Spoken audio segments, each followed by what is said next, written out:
Hi all, welcome to certified. ഞാൻ Akhilraj Nambiar. North ഇന്ത്യയിൽ നിന്ന് കാറുകൾ മാത്രമല്ല ട്രക്കുകളും ബസ്സുകളും ധാരാളമായിട്ട് ഇപ്പോൾ കേരളത്തിലേക്ക് എത്തി തുടങ്ങിയിട്ടുണ്ട്. ഇന്ന് നമ്മൾ അതേപോലെ ഒരു വാഹനം നോക്കാൻ പോയിട്ടുണ്ടായിരുന്നു. വോൾവോയുടെ B8R സിംഗിൾ ആക്സിൽ ബസ്സായിരുന്നു നോക്കാൻ പോയിട്ടുണ്ടായിരുന്നത്. ആ വാഹനം ഡൽഹിയിൽ നിന്നാണ് അവർ പർച്ചേസ് ചെയ്തത്. ഡൽഹിയിൽ നിന്ന് പർച്ചേസ് ചെയ്ത് കൊണ്ടുവന്ന് അതിൻ്റെ ഫിറ്റ്നസ് വർക്ക് കാര്യങ്ങളൊക്കെ നടന്നുകൊണ്ടിരിക്കുകയായിരുന്നു. അപ്പോൾ കംപ്ലീറ്റ് ECU സ്കാൻ ചെയ്യണമെന്ന് പറഞ്ഞു. വണ്ടിയുടെ റിട്ടാർഡർ വർക്കിംഗ് അല്ലായിരുന്നു. അപ്പോൾ നമ്മൾ അതിനു വേണ്ടി പോയിട്ടുണ്ടായിരുന്നു.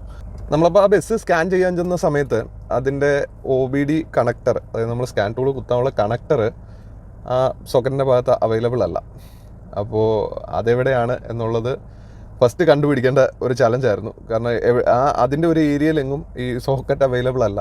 അപ്പോൾ സോക്കറ്റ് ഇവർ നേരത്തെ എന്തോ കാര്യത്തിന് അഴിച്ചിട്ട് മറ്റേ സ്റ്റിയറിങ്ങിൻ്റെ ഉൾഭാഗത്തേക്ക് കയറ്റി വെച്ചിട്ടുണ്ടായിരുന്നു. അത് കണ്ടെത്തി ടൂള് കണക്ട് ചെയ്തു. ടൂള് കണക്ട് ചെയ്ത സമയത്ത് അതിനകത്തിൽ ടൂളിൽ പവർ സപ്ലൈ കിട്ടുന്നില്ല.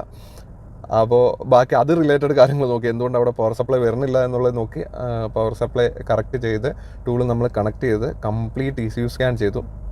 എല്ലാ ECUകളും വണ്ടിയിൽ അവൈലബിൾ ആയിട്ടുള്ള കംപ്ലീറ്റ് ECUകളും സ്കാൻ ചെയ്തു. അതിൽ ഏതിലൊക്കെ ഇഷ്യൂ നിൽക്കുന്നുണ്ട്, കുറേയധികം എറർ കോഡുകൾ ഉണ്ടായിരുന്നു.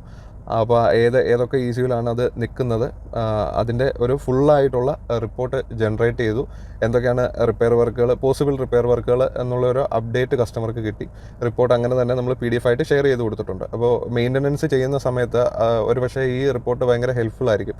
കാരണം ഏത് ഏരിയ ആണ് പ്രോബ്ലം എന്ന് നമുക്ക് മനസ്സിലാക്കിയിട്ട് നമുക്ക് മെയിൻ്റെനൻസ് ചെയ്യാൻ പറ്റും.